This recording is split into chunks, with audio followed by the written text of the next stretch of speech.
নমস্কার বন্ধুরা, আজকে আমি নতুন একটা রেসিপি নিয়ে তোমাদের কাছে এসেছি। আজকে আমি গাঁটি কচু চিংড়ির তরকারি করে দেখাবো। প্রথমে আমি গাঁটি কচুটা সেদ্ধ করে নেব। আমার গাঁটি কচু সেদ্ধ হয়ে গেছে, আমি গাঁটি কচুগুলো এবার তুলে নেব।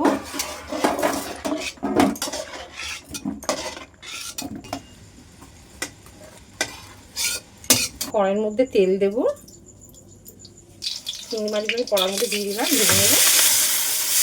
চিংড়ি মাছগুলো ভাজা হয়ে গেছে।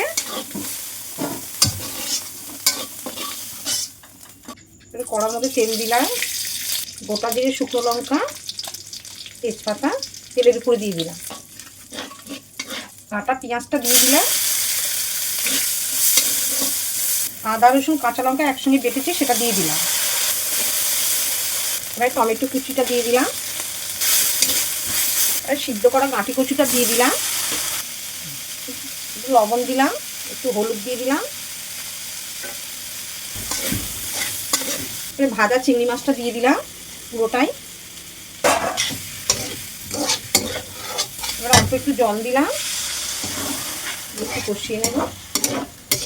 এবারে আরেকটু জল দিয়ে দিলাম, এবারে শুকনো হবে। এবার ঢাকা দিয়ে দিলাম। একটু চিনি দিলাম, ধনে পাতা কুচি দিলাম। চিংড়ি গাঁটি কচু রান্না কমপ্লিট। বন্ধ করে দিলাম গ্যাসটা। আমার ভিডিওটি যদি তোমাদের ভালো লেগে থাকে তাহলে তোমরা একটা লাইক, কমেন্ট, শেয়ার এবং সাবস্ক্রাইব করে দিও।